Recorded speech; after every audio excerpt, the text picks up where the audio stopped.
تو اس میں وہ سانپ بھی کس نے بھیجا ہے؟ خالق نہیں بھیجا ہے نا، ٹھیک ہے نا. اور سانپ کا کام ہے کاٹنا، یہ بھی صلاحیت کس نے رکھی ہے؟ خالق نہیں. اور اس نے کوئی گارنٹی نہیں لی ہے کہ تم کو نہیں کاٹے گا، اور یہ بھی نہیں کہا کہ نماز میں نہیں کاٹوں گا، یہ بھی نہیں کہا. تو اللہ نے جب تک گارنٹی نہیں لی ہے بھائی کسی چیز کی، ہم اپنی طرف سے کسی کو گارنٹی نہیں دے سکتے کہ آپ چونکہ بہت نیک ہے لہذا آپ کو کچھ نہیں ہوگا، آپ بہت نیک ہے تو آپ پہ کوئی دشمن حملہ ہی نہیں کر سکتا، آپ بہت نیک ہے تو آپ پہ تو کرونا کا اٹیک نہیں ہو سکتا، آپ بہت نیک ہے تو آپ کو تو مالی نقصان ہی نہیں ہو سکتا، آپ بہت نیک ہے تو آپ کی تو صحت بہت ٹائٹ رہے گی، آپ بہت نیک ہے آپ کے گھریلو حالات بہت اچھے رہیں گے. گھریلو حالات اچھے رہنے کے اصول نیک ہونے بھی ہیں، اور اس کے علاوہ بھی کچھ چیزیں ہیں.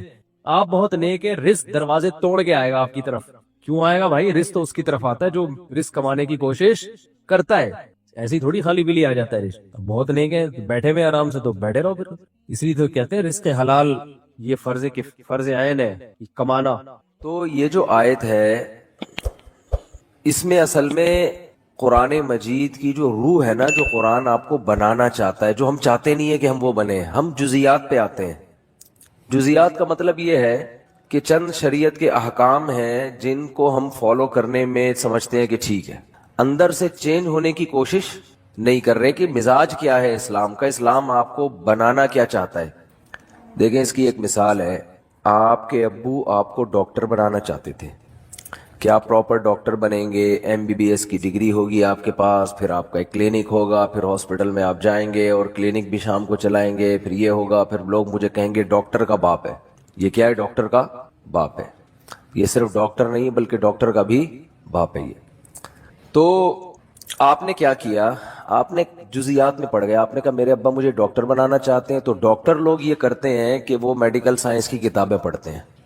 تو جو سلیبس ہے وہ میں گھر میں لا کے پڑھنا شروع کر دیتا ہوں، میڈیکل سائنس کا انٹرنیٹ پہ کلاسز لے لیتا ہوں. اور ابا کی خدمت تھی انسانیت، ابا کا ویژن تھا انسانیت کی خدمت بھی، اس یعنی ڈاکٹر بننے کا مطلب تو یہ بھی تھا نا کہ جب موقع ہوگا علاج بھی کروں گا، تو میں ویسے ہی کر دیتا ہوں. مثال کے طور پر کوئی پیشنٹ آیا، آپ کو پتا ہے اس کو کھانسی ہے، نزلہ ہے، زکام ہے اور کوئی بیماری نہیں، ڈاکٹر کو فون کیا اس کو کیا دوں؟ ڈاکٹر نے کہا بھائی کوئی اینٹی الرجی کھلا دے اس کو. تو مقصد تو حاصل ہو گیا نا، بھائی ڈاکٹر سے پوچھ کے بتاؤ یا خود ہی بتا دو. تو اس سے کیا پتا چلتا ہے کہ آپ نے جو ڈاکٹر کی جو جزیات ہے نا، کچھ کام ڈاکٹروں والے وہ تو کر لیے، لیکن پراپر ڈاکٹر بولو نا کیا ہو گیا؟ نہیں بنے. یہ بہت اہم پوائنٹ کی بات کر رہا ہوں، اللہ کرے یہ اتر جائے. کہاں اتر جائے؟ کھوپڑی میں. یار یہ تو اتنے الفاظ استعمال کرتے کرتے سمجھا دیا، اب تو وہ ذہن میں بیٹھ جانا چاہیے نا، دماغ میں نہیں بلکہ کھوپڑی میں. کھوپڑی میں اس لیے کہتا ہوں کہ دماغ جو ہے نا یہ کھوپڑی کے اندر بند ہے، اور یہ کھوپڑی جو ہمارا خول ہے یہ بہت مضبوط ہے، ایسے جیسے لوہا. تو ادھر سے بات اس کھوپڑی کو کراس کر کے دماغ میں اتر جائے یہ آسان کام نہیں ہے. تو اس لیے میں کھوپڑی کا لفظ استعمال کرتا ہوں کہ کھوپڑی میں اتر جائے. جب کھوپڑی کے اندر ہو گئی تو پھر تو دماغ ہی آگے، بھائی کھوپڑی کے بعد ڈائریکٹ دماغ شروع ہو جاتا ہے. میرا تو ایسا ہی ہے، اب آپ لوگ کا مجھے پتا نہیں ہے، جو ڈاکٹروں سے سنا ہے ہم نے. تو آپ نے کیا کیا؟ یہ مثال میں سمجھانا دینا چاہ رہا ہوں کہ اسلام جو ہمیں بنانا چاہتا ہے وہ نہیں ہم بن رہے. جیسے ابا بنانا چاہتے تھے پراپر ڈاکٹر، آپ نے کیا کیا؟ میڈیکل سائنس کی کچھ کتابیں پڑھ لی کہ یار میرے ابا کی خواہش ہے ڈاکٹر بنوں، یعنی ان کو گویا میڈیکل سائنس سے دلچسپی ہے، چلو تھوڑی 4 کتابیں پڑھ لی، کچھ پیشنٹ کا علاج کر لیا تاکہ میں دیکھنے میں کیا لگوں؟ ڈاکٹر سے لگوں میں دیکھنے. تو ابا کی خواہش پوری ہو جائے گی. ابا کی خواہش پوری نہیں ہوگی بلکہ ابا کے پیسے ضائع ہو جائیں گے. جو ابا نے ساری محنت کی تھی نا وہ برباد ہو جائے گی. ابا نے آپ کو امریکہ بھیجا پڑھنے کے لیے، رشیا بھیجا، آپ وہاں بیٹھ کے باقاعدہ پراپر کلاسیں نہیں لے رہے، ایک ڈگری جو ملے گی جس کے بعد آپ ڈاکٹر کہلائیں گے، آپ آفیسر رینک کے بن جائیں، آپ کا یعنی ایک آفیسر کے اس لیول پہ آ جائیں گے. ان تمام چیزوں کو آپ فوکس نہیں کر رہے، آپ چند جزیات کو پکڑ کے بیٹھ گئے ہو. تو اللہ جو ہمیں بنانا چاہتا ہے نا اندر سے، وہ اندر سے چینج کرنا چاہتا ہے. وہ اندر سے چینج کیا کرنا چاہتا ہے؟ پہلے میں یہ بتا دوں کہ وہ کچھ مثالیں دیتا ہے کہ نیک لوگ ایسے ہوتے ہیں. ہم نے کیا کیا؟ ہم نے کہا نیک لوگ چونکہ ایسے ہوتے ہیں لہذا جیسے ہوتے ہیں ویسے کچھ کام شروع کر دو. نیک بننے کی ضرورت بولو نہیں ہے. یہ بہت بڑا فالٹ ہے. اللہ نے تعریف کی نا، نیک لوگ ہوتے ہیں تہجد پڑھتے ہیں، نیک لوگ ہوتے ہیں صدقات و خیرات کرتے ہیں، نیک لوگ وہ ہیں جو غصے کے کڑوے گھونٹ کو پیتے ہیں. تو ہم نے کہا چلو ایک دفعہ ہم بھی پی لیں گے. ابا پہ غصہ آیا تھا، ونس اپون اے ٹائم ہم نے بھی کڑوا گھونٹ، بولتے کیوں نہیں، پی لیا تھا. جیسے جو پراپر ڈاکٹر نہیں ہوتا ایک دفعہ وہ بھی علاج کر لیتا ہے. کرونا کا بھی علاج کیا تھا نا, کتنے جو ڈاکٹر نہیں ہیں انہوں نے قہوے بھی پلائے اور پتہ نہیں کیا کیا ہوا نہیں ہوا یہ تو اللہ ہی جانے. لیکن ایک مثال دے رہا ہوں, وہ تو ہر آدمی بھائی ادھر مفتی صاحب گلا خراب ہے تھوڑا غرارے کر لو, کہتے ہیں نا لوگ, یہ بھی تو علاج ہی ہے. اور بھائی یہ کام تو آپ ڈاکٹروں والے کر رہے ہو لیکن اس سے ڈاکٹر نہیں بن جاؤ گے. بعض لوگ حکیموں والے کام کر رہے ہوتے ہیں. بھائی ادرک کا پانی اور شہد ملا کے پیا کرو, اس سے گلا کیا ہو جاتا ہے, کھل جاتا ہے. ابھی میں نے ادرک کا پانی نکال کے رکھ کے آیا ہوں, پینے کا ٹائم نہیں ملا مجھے, پئیں گے نماز کے بعد. واقعی کھلتا ہے گلا اس سے, شہد ملا کے اپنی ذمہ داری پہ. تو جو ہے تو اس سے حکیم تھوڑی بن جائے گا آدمی. ہاں یہ کام حکیموں والا ہے. یہ کام کیا ہے حکیموں والا, کہ اس کو یہ بتا دو, اس کو یہ بتا دو, اس کو ٹوٹکا بتا دو, اس کو نسخہ بتا دو, اس کو وزن کم کرنے کا طریقہ بتا دو, اس کو وزن بڑھانے کا طریقہ بتا دو. لیکن اس سے آدمی حکیم نہیں بن جاتا. مسلمانوں والے کام ایک الگ چیز ہے اور مسلمان بن جانا یہ ایک الگ چیز ہے. تبھی ہمارے ہاں بہت سے لوگ حیران ہوتے ہیں کہ قرآن نے ایمان والوں کی جو صفات بیان کی ہیں وہ تو آج کل کافروں میں زیادہ نظر آ رہی ہیں ہم کو. تبھی لوگ کہتے ہیں یار پھر تو وہ جنت میں جائیں گے. جنتیوں کی جو علامت اللہ نے بیان کی ہے وہ یہ کہ معاہدے کو پورا کرتے ہیں. یہ بہت اہم, اللہ نے اہل ایمان کی صفات میں اس صفت کو بہت زیادہ ہائی لائٹ کیا ہے کہ اپنے معاہدوں کو بولو پورا کرتے ہیں. تو پورا کون کر رہا ہے؟ مسلمان کرتے ہیں, غیر مسلم. ریشو غیر مسلموں میں کم از کم پاکستانیوں سے تو زیادہ ہے. میں نہیں کہہ رہا ساری دنیا کے مسلمان, پاکستانیوں سے تو زیادہ ہے. پاکستانی خود پاکستانی کے ساتھ تجارت نہیں کرنا چاہتا, اس کو پتہ ہے ٹوپیاں کرائے گا. یہ گوروں کے ساتھ کر لو آپ, ٹوپیاں نہیں کرائیں گے. ہمارا بھی کبھی معاملہ یہاں ہوتا ہے تو گڑبڑ ہوتی ہے, ادھر ہوتا ہے تو گڑبڑ نہیں ہوتی. تو قرآن تو بیان کر رہے ہیں. اور اچھا آگے چلیں, حدیث میں آتا ہے ایک صحابی نے پوچھا یا رسول اللہ مسلمان سے فلاں گناہ ہو سکتا ہے؟ فرمایا ہاں, کبھی خواہشات کا غلبہ ہوتا ہے, فلاں گناہ ہو سکتا ہے. میں گناہ کا نام اس لیے نہیں لوں گا کہ لوگ پھر ان حدیثوں کا غلط مطلب سمجھتے ہیں. لوگ سمجھتے ہیں کہ یہ گناہ بھی کر لو تو کچھ نہیں ہوتا, حالانکہ یہ ایک مثال سے سمجھایا جا رہا ہے. انہوں نے دوسرے نمبر پہ پوچھا یا رسول اللہ فلاں گناہ ہو سکتا ہے؟ فرمایا ہاں وہ بھی ہو سکتا ہے. کبھی انسان ہے توبہ کر لیتا ہے, روکتا ہے انسان اپنے آپ کو, لیکن ممکن ہے, ممکنات میں سے ہے. فلاں گناہ ہو سکتا ہے؟ فرمایا ہاں وہ فلاں بھی ہو سکتا ہے. صحابی نے پوچھا یا رسول اللہ مسلمان جھوٹ بول سکتا ہے کبھی؟ فرمایا نہیں, یہ نہیں ہو سکتا. آپ صلی اللہ علیہ وسلم نے فرمایا فلاں گناہ بھی ہو سکتا ہے, فلاں بھی ہو سکتا ہے, فلاں بھی ہو سکتا ہے, پاسبل ہے. لیکن مسلمان جھوٹ, جب صحابی نے پوچھا اچھا جھوٹ بھی بول سکتا ہے, ان کا خیال تھا جب اتنے بڑے بڑے گناہ ممکن ہیں کہ فلاں بھی ہو جائے, فلاں بھی ہو جائے, اتنے بڑے بڑے جرائم بھی ہو سکتے ہیں, تو جھوٹ تو اتنی بڑی چیز نہیں ہے. چوتھے نمبر پہ صحابی نے پوچھا جھوٹ بول سکتا ہے؟ فرمایا نہ, یہ نہیں ہو سکتا. جھوٹ بول دے, وہ غلط بیانی کر دے, یہ کیسے ہو سکتا ہے؟ تو اصل میں وہ جو پچھلے 3 گناہوں کا تذکرہ کیا نا, وہ اس لیے نہیں کہ وہ گناہ چھوٹے ہیں یا وہ کر لینے چاہیے, وہ چوتھے گناہ کو بتانے کے لیے کہ یہ ان سے بڑھ کر ہے. تو سب سے بڑا جرم ہے جھوٹ بولنا, یہ بتانا چاہ رہے تھے آپ صلی اللہ علیہ وسلم کہ زنا سے بھی بڑھ کر ہے, چوری سے بھی بڑھ کر ہے, اتنا بڑا جرم ہے یہ. لیکن عجیب بات ہے, کافر زنا کرتے ہیں, چوریوں کا ریشو بھی ان کے ہاں بہت ہے. اگر تھوڑا سا قانون کا ہاتھ ہلکا ہو جائے نا تو چوریاں بھی ہوتی ہیں. لیکن لوگ کہتے ہیں کہ جھوٹ نہیں بولتے, اور ہمارے ہاں سارا دن کیا کرتے ہیں. میں لوگ اس لیے کہ بتا رہا ہوں کہ بہت سی چیزیں ہم لوگوں سے سن کے آگے بتاتے ہیں لیکن پھر وہ غلط ثابت ہوتی ہیں. کسی بھی قوم کے بارے میں تبصرہ کرنے کے لیے ضروری ہے کہ جب تک انسان اس قوم کے گھروں میں جا کے نہ رہے نا. بعض لوگ کسی معاملے میں ایک نمبر ہوتے ہیں کیونکہ ان کا کلچر بن چکا ہوتا ہے, ان کے ہاں قانون ایسا ہوتا ہے. لیکن جب آپ کسی قوم کے ساتھ گھروں میں جا کے رہتے ہو تو پتہ چلتا ہے کہ یہ جھوٹ بولتے ہیں کہ نہیں بولتے. تو وہ ایسے نہیں پتہ چل جاتا. بعض دفعہ کاروبار میں انسان ایک نمبری اس لیے بھی کرتا ہے کہ میرا کاروبار چلے, وہ اس لیے نہیں کر رہا ہوتا کہ میں بہت نیک ہوں میں جھوٹ نہیں بولوں گا, وہ اس لیے کہ اس کو پتا ہوشیار ہوتا ہے, وہ وقتی نفع کو نہیں دیکھتا. کہتا ہے یار ابھی سچ بول کے تھوڑا پروفٹ آئے گا, لیکن جب کسٹمر کو یقین ہو جائے گا کہ میں سچا ہوں تو سارا پروفٹ مجھے ہی دے گا. یہ تو عین ممکن ہے گورے اس لیے سچ بولتے ہو کہ ان کو بزنس کرنا آتا ہے, اور ہمارے یہاں بزنس کرنا لوگوں کو نہیں آتا. وہ کہہ رہے ٹوپی کرا کے جتنا نچوڑ سکتے ہو نچوڑ لو, پھر بات کی اللہ توکل, کل اللہ کھلائے گا. تو یہ غلط موقع پہ توکل ہو رہا ہے.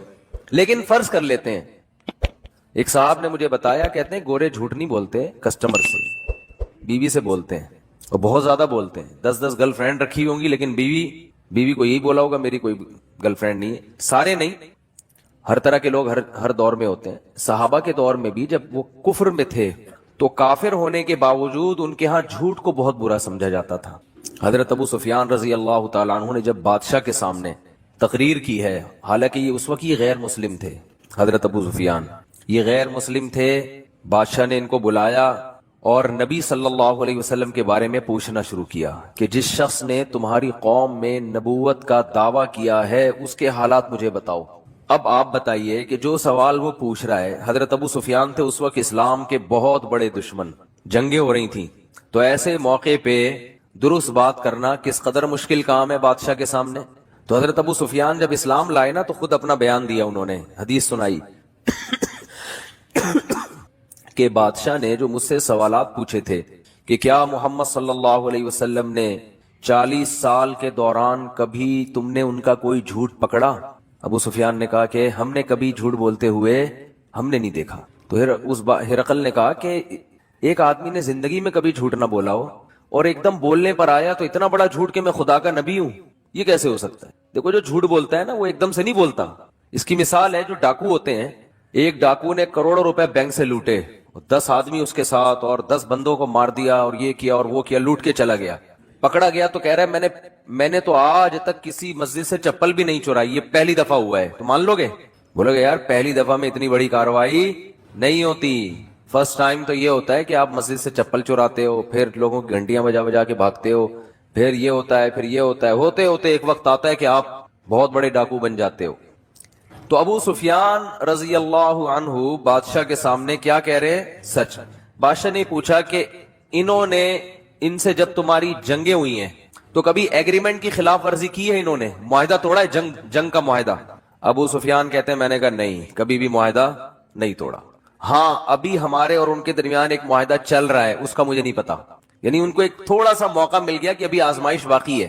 تو حضرت ابو سفیان فرماتے ہیں کہ جب مجھ سے بادشاہ یہ سوال پوچھ رہا تھا میرا دل چاہتا تھا کہ میں جھوٹ بولوں، میرا دل چاہتا تھا کہ میں بولو نا بھائی جھوٹ بولوں، لیکن مجھے خوف تھا کہ اگر میں نے جھوٹ بولا تو میری قوم کے لوگ جو میرے ساتھ تھے وہ بولیں گے عرب کا سردار ہو کے جھوٹ بولتا ہے، زبان خراب ہو جائے گی، اپنی قوم کا اعتماد ختم ہو جائے گا. گویا کہ میں اکیلا ہوتا تو شاید جھوٹ بول دیتا، بظاہر یہ مطلب نکلتا ہے، لیکن مجھے قوم کو جواب دینا ہوگا کہ قوم کہیں گے یار ہم نے آپ کو سردار بنایا ہوا ہے اور آپ ادھر آ کے کیا کر رہے ہو؟ جھوٹ بول رہے ہو.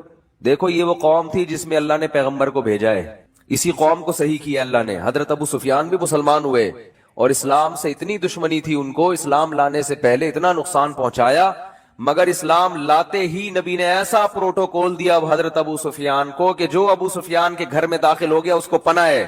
کیوں؟ اندر سے ٹھیک ہے. کیا کہہ رہے ہیں یار، بہت مشکل ہو گیا آج کل باتوں کو سمجھانا. اندر سے کیا ہے؟ ٹھیک ہے، ان کو پتہ ہے، سچ کو صحیح سمجھتے ہیں، منافقت نہیں ہے. اگر دشمن ہے اسلام کے تو کھل کے دشمن، دوست ہے تو کھل کے دوست ہے، دو نمبری نہیں ہے. اللہ نے حضرت موسیٰ کو بنی اسرائیل میں بھیجا کیونکہ حضرت موسیٰ آخری نبی نہیں تھے. بنی اسرائیل پہ کتنی محنت کی، مگر کیا ہے ان کا رویہ؟ دو نمبری والا. جہاں مفاد نظر آتے وہاں چلے جاتے. جس قوم کی زبان ایک نہ ہو، جس قوم کے معاہدے ایک نہ ہو، معاہدے توڑتی ہو، اس قوم میں اللہ آخری نبی کو نہیں بھیج سکتے تھے کہ بھئی اس قوم کو تو میں نے قائد بنانا ہے. 2 نمبر قوم جو جھوٹ بولتی ہو، جو بات بات پہ پیندرا بدلتی ہو، اس کو تھوڑی قیادت ملے گی. تو نبی صلی اللہ حضرت ابو سفیان رضی اللہ تعالیٰ عنہ فرماتے ہیں کہ مجھے ڈر تھا کہ میں اگر، مجھے یہ جملہ اتنا اچھا لگتا ہے نا، بار بار دہرانے میں مزہ آتا ہے، کہ میں نے اگر جھوٹ بولا، وہ کتنی باتیں نبی کے بارے میں پوچھتے جا رہے ہیں. اس نے کہا کہ ان کی باپ دادا میں کوئی بادشاہ گزرا ہے؟ کہا نہیں. اس نے کہا اگر بادشاہ گزرا ہوتا تو میرے ذہن میں آتا کہ اولاد کو بھی سیاست کا شوق ہوتا ہے نا. ابا وزیر اعظم گزرے، صدر گزرے تو بیٹے کا بھی دل چاہتا ہے یار کچھ کرسی ہمارے پاس بھی ہے. تو ان کے تو صدیوں تک کوئی بادشاہ گزرا ہی نہیں ہے، تو ایک دم سے ان کو کیسے خیال آ گیا؟ کہا اچھا جو جنگیں ہوتی ہیں ان میں فتح کس کو ہوتی ہے؟ کہا کبھی ان کو کبھی ہمیں، دونوں طرف معاملہ چلتا ہے. تو ایک ایک چیز کا جواب کیا دے رہے ہیں؟ صحیح. کیونکہ کافر ہے لیکن ڈر ہے کہ میری سرداری چلی جائے گی، لوگ بولیں گے قریشی ہاشمی ہو کے ہمارا سردار ہو کے، دشمنی اپنی جگہ ہے لیکن جھوٹ تو نہ بولو. تو قرآن نے اہل ایمان کی صفت بیان کی ہے اور نبی صلی اللہ علیہ وسلم نے فرمایا فلاں گناہ بھی ہو سکتا ہے، فلاں بھی ہو سکتا ہے، لیکن مسلمان جھوٹ نہیں بول سکتا، جھوٹ نہیں بول سکتا. تو آپ کہہ سکتے ہیں کہ یار آج تو سارا دن ہم جھوٹ بولتے ہیں اور گورے جھوٹ نہیں بولتے. آپ کہہ سکتے ہیں. یہ تو ایک صاحب نے مجھے کہا اگر صفائی نصف ایمان ہے تو گورے تو ویسے ہی جنت میں چلے جائیں گے آدھے آدھے. کیونکہ ہمارے یہاں دیکھ لو, ابھی گٹر میں نے بنوایا ابھی تھوڑے دن پہلے, جو گورنمنٹ کی ذمہ داری ہے وہ ہم کر رہے ہیں, اور جیسے ہی ہم نے وہ کیا ہے تو اوپر سے چاول کا شاپر آیا, نیچے گرا ہوا ہے, پتہ نہیں کس نے پھینکا, کہاں سے آیا, مریخ سے تو آ نہیں سکتا, ظاہر ہے اسی زمین کا ہوگا نا. دن رات صفائی کرتے رہو گھر کے باہر, کوئی آئے گا بولے گا مولوی صاحب کا گھر دیکھو کیا گند, صفائی پر بیانات کرتے ہیں اور گھر کے باہر دیکھو گند کتنا پڑا ہوا ہے. اس کا بھی کچھ کرنا ہے, بہت سخت ایکشن لینا. ابھی تمیز سے لوگ سدھرتے نہیں ہیں, شرافت کا زمانہ نہیں ہے. شاپر کبھی پڑا ہوگا چاولوں کا, کون رکھ کے جا رہا ہے, کیا ہو رہا ہے, کبھی پیمپر پڑا ہوا ہوگا. ماسیاں گھروں میں جو کام کرتی ہیں, لوگ ان کو کہتے ہیں نا کہ کچرا پھینک کر آؤ, تو وہ دیکھتے ہیں کہ جو کارنر کا, میرا گھر کارنر کے ساتھ ہی ہے تقریباً, تو وہ کیا کرتی ہے کہ بھائی دیکھا دائیں بائیں کوئی دیکھ تو نہیں رہا, وہاں کچرا رکھے. ان کو روڈ پار کرنا مشکل لگ رہا ہے, اور ویسے بھی روڈ پار کے باہر کون سی کچرے کی جگہ ہے, وہ بھی تو لوگوں نے خود بنائی ہوئی ہے, وہ کوئی کچرا کنڈی تھوڑی ہے. کچرا کنڈی کی ڈیفینیشن کراچی میں یہ ہے کہ جہاں 2 شاپر نظر آ جائیں, 2 پیمپر, تو یہ کچرا کنڈی ہے بس, تیسرا خود لا کے ثواب ہے وہاں پہ رکھنا. حقیقت ہے. کچرا کنڈی کی ڈیفینیشن کیا ہے کہ جہاں 2 پیمپر, یہ تو اس کا بنیادی رکن ہے. 1 پیمپر ہو تو شبہ ہوتا ہے کہ کسی نے ویسے ہی رکھ دیا, غلط کیا, لیکن اگر 2 پیمپر اکٹھے ہو گئے وہاں پہ, اٹ از کالڈ کچرا کنڈی. پھر 25-30 ویسے ہی ہو جائیں گے, پھر پورا ڈھیر ویسے ہی بن جائے گا. جیسے بدعتیوں کے ہاں کوئی بھی قبر بنا دو نا اونچی کر کے, ایک جھنڈا لگا دو, تو اب اندر کون ہے کیا ہے اس سے غرض نہیں ہے. ایک صاحب نے مجھے یہاں تک بتایا, ایک مزار ہے جس میں گدھا دفن ہے, اور ایک مجاور بیٹھا وہاں پہ ایک جھنڈے لگا کے, اور دنا دن قوالیاں چل رہی ہیں, اور کسی کو نہیں پتا بھائی یہ کوئی دامت برکاتم نہیں ہے, یہ گدھا دفن ہے یہاں پہ. وہ گدھا بھی بولتا ہوگا یار اتنا پروٹوکول مجھے زندگی میں نہیں ملا. حقیقت ہے. تو میں نے اس سے کہا, میرا دل چاہ رہا تھا میں اس سے کہوں کہ اندر گدھا دفن ہو یا نہ ہو, باہر جتنے وہ سارے گدھے ہیں, اس میں کوئی شبہ نہیں ہے. وہ تو بیچارہ فزیکلی گدھا تھا نا, اور یہ روحانی گدھے ہیں جو مزاروں پہ بیٹھ کے یہ حرکتیں کر رہے ہیں. ان المساجد للہ, مسجدیں ہیں اللہ کے لیے, فلا تدعوا مع اللہ احدا, اللہ نے فرمایا یہاں کے اللہ کو پکارو, اور یہاں بھی اللہ کے علاوہ کسی اور کو نہیں پکارو, صرف یا اللہ مدد مسجد میں, یہاں بھی کسی اور کو نہیں پکارو, یہ میرا گھر ہے میرا. ہمارے نبی بھی آئیں گے تو اللہ کو پکاریں گے. اللہ نے قرآن میں کیا فرمایا, ما کان لبشر, کسی بشر کے یہ میں کوئی یہ مجال نہیں ہے, ان یؤتیہ اللہ الکتاب والحکمہ, اللہ اسے کتاب بھی دے, حکمت بھی سکھائے, نبوت بھی دے, ثم یقول للناس کونوا عبادا لی, پھر وہ لوگوں کو اپنی طرف کھینچنا شروع کر دے. فرمایا نا نا نا نا, یہ اللہ نے عیسائیوں کو کہا کہ عیسیٰ علیہ السلام کو مت پکارو, یہ عیسیٰ کی تعلیمات نہیں ہے. فرمایا ہر پیغمبر کی تعلیمات یہ ہے کہ کس کی عبادت ہوگی, اللہ کی. آپ کہتے ہیں ہم پکارتے ہیں, عبادت تھوڑی کر رہے ہیں, تو عبادت پکار ہی کو کہتے ہیں. عبادت کا جو مغز ہے نا وہ تو پکارنا ہے, دعا ہے. دنیا میں جتنی عبادتیں ہوتی ہیں بھگوانوں سے مانگا جاتا ہے, اٹ از کالڈ عبادت, اس کو عبادت اور ورشپ کہا جاتا ہے. ہندو جب مندر میں جاتا ہے نا عبادت کرنا ہے, تو کیا ہوتا ہے, بھگوان سے مانگ رہا ہوتا ہے وہ, ورنہ وہ بھی کہہ سکتا ہے میں مانگ رہا ہوں, میں عبادت تھوڑی کر رہا ہوں, میں تو بھگوان سے یوں کہہ رہا ہوں کہ یہ میرا کام کر دو, یہ میرا کام کر دو, تو یہی تو عبادت ہے. اچھا خیر, تو میں یہ عرض کر رہا تھا کہ میں یہ کہہ رہا تھا کہ دیکھو اللہ نے مسلمانوں کی علامتیں بیان کی ہیں, جن میں ایک بہت بڑی علامت ایگریمنٹ کی خلاف ورزی, بولو نہیں, معاہدے نہیں توڑتے. صحابہ کے واقعات ہیں, ہمارے نبی کے واقعات ہیں, کیسے کیسے اپنی زبان کو پورا کیا. صلح حدیبیہ میں دیکھ لیں آپ, معاہدہ ہوا, سارے ان کی مرضی کے معاہدے ہو گئے, لیکن جب ہو گئے تو ہو گئے.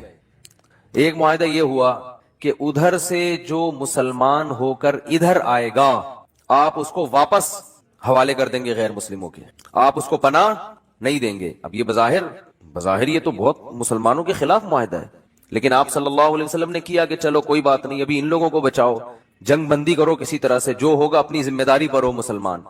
اس سے ہمیں بھی پتہ چلتا ہے نبی صلی اللہ علیہ وسلم نے کتنی بصیرت سے کام لیا ہے. ہمارے ہاں ہر کام جذبات سے کرنا چاہتے ہیں, بس ایک دن میں سب کچھ ہو جائے, ایسا نہیں ہوتا بھائی. آپ صلی اللہ علیہ وسلم چاہتے تھے کہ جنگ کیا ہو, بولو نا, بند ہو, جنگ نہ ہو, ہمیں موقع ملے کچھ دعوت کا, اور دوسرے قبیلوں سے جنگ کا موقع ملے جنہوں نے ہمیں تنگ کر کے رکھا ہوا ہے. تو اگر یہ نہیں مان رہے, معاہدے پہ آمادہ نہیں ہے, تو کوئی بات نہیں, ان کی شرطوں پہ مان لو, اس میں نقصان کم ہے, اور اگر معاہدہ نہیں ہوا تو نقصان زیادہ ہے. تو یہ پوری زندگی میں انسان کو نا اس طرح سے زندگی گزارنی چاہیے, پوری زندگی انہی اصولوں پہ. فقہ کا قاعدہ ہے یتحمل الضرر الخفی لاجل دفع الضرر الجلی, ہمیشہ بڑے نقصان سے بچنے کے لیے چھوٹا نقصان برداشت کیا جائے گا. اب جب ایسی پالیسی بناتے ہیں لوگ, تو لوگ کہتے ہیں یار اس میں تو نقصان ہے, اور یہ نہیں دیکھ رہے ہوتے کہ نہیں کرو گے تو بڑا نقصان ہے. لیکن نہیں بس اس کو دیکھ رہے ہوتے ہیں، یہ تو نقصان ہے، یہ تو نقصان ہے، یہ تو یہ کیا ہو رہا ہے، یہ کیا ہو رہا ہے. تو بھائی یہ نہیں ہوتا تو یہ ہوتا. ڈاکٹروں سے بھی لوگ لڑتے ہیں، آپ نے یہ دوا کھلائی، اس کو تو مجھے یہ ہو رہا ہے، اس کو تو مجھے یہ نقصان. ڈاکٹر کہے گا بھائی یہ سائیڈ افیکٹ ہیں، نہیں کھلاتے تو پھر اس سے بڑے مسائل ہوتے. تو کسی کو بھی نہیں معاف کرتے لوگ. تو نبی صلی اللہ علیہ وسلم نے ایگریمنٹ کیا. حضرت ابو جندل رضی اللہ، ابھی ایگریمنٹ پہ سائن نہیں ہوئے، زبانی ایگریمنٹ ہو گیا، سگنیچر نہیں ہوئے، مہر نہیں لگی ہے، زبانی ہو گیا. اسلام زبانی ایگریمنٹ کو مانتا ہے نا. ریٹرن کا تو مطلب یہ ہوتا ہے کہ کل ثبوت رہے، ہم دکھا سکیں. اصل تو کیا ہے، نکاح بھی زبان سے ہوتا ہے. تبھی جیسے میں نکاح پڑھاتا ہوں نا، حالانکہ نکاح نامہ بھی بنا نہیں ہوتا، تو دولہا ٹینشن میں ہوتا ہے، مفتی صاحب تو نکاح پڑھا کے نکل لیے اور خالی کاغذ پہ مفتی صاحب نے دستخط کر دیے، یہ کیا ہو گیا. تو تسلی رکھیں، جب زبانی نکاح ہو گیا تو نکاح ہو گیا. وہ تو پھر بندہ رکھا ہوا ہم نے، وہ آپ سے سائن لے لے گا. میرے سائن وہ پہلے لے چکا ہوتا ہے. کوئی اب بیوی رجسٹر کروانی ہے آپ کے نام، بس یہ رہ گیا. مالک آپ بن گئے، ڈیلیوری بھی ہو جائے گی انشاءاللہ، رجسٹریشن رہ گئی ہے، وہ ڈاکومنٹ میں چلتی رہے گی، اتنا ٹینشن لینے کا نہیں ہے. اور اگر آپ کہیں بیگم کا ارادہ بدل گیا، یار ابھی کاغذ میں تو ہوا نہیں تھا، ڈاکومنٹ جیسے گاڑی کوئی بیچتا ہے نا اور ڈاکومنٹ ابھی دیے نہیں اور پیسے لے کے بھاگ گیا، تو آپ کو یہ خطرہ ہو کہ یار مفتی صاحب تو نکاح پڑھا کے نکل لیے، ڈاکومنٹ تو بنے نہیں، اگر لڑکی والے کل مکر گئے تو پہلی بات آپ کا کون سا پیسہ خرچ ہوا ہے اس کے اوپر. وہ تو گاڑی کے پیسے لے کے بندہ بھاگ جائے تو بھاگ جائے، یہاں تو آپ نے کیا دھیلا بھی خرچ نہیں ہوا آپ کا. دوسری بات یہ ہے کہ ہم بیٹھے ہوئے ہیں بطور گواہ کے، جہاں بلائیں گے ہم گواہی دیں گے. بھائی اس کا نکاح ہم نے خود پڑھایا ہے، تو گواہوں کو بھی تو اسلام بھی مانتا ہے، حکومت بھی مانتی ہے، تو اس لیے زیادہ ٹینشن لینے کی ضرورت نہیں. تو ہم بتا دیں گے بھائی ایسا نہیں ہے. ممکن ہے آپ کہیں کہ وہ مفتیوں کے فتوے کو نہیں مانتے، تو جو مفتیوں کے فتوے کو نہیں مانتا نا، وہ ڈاکومنٹ لے کے بھی اس کا کوئی فائدہ نہیں ہے. وہ اگر بیوی آپ کے نام بھی ہو جائے گی تو کسی کام کی نہیں ہے، عدالت میں جب جائے وہ کینسل کروا سکتی ہے. وہ عدالت نے ماشاءاللہ حرام خوری کے جو دروازے کھول دیے ہیں نا جنرل مشرف کے کہنے پر.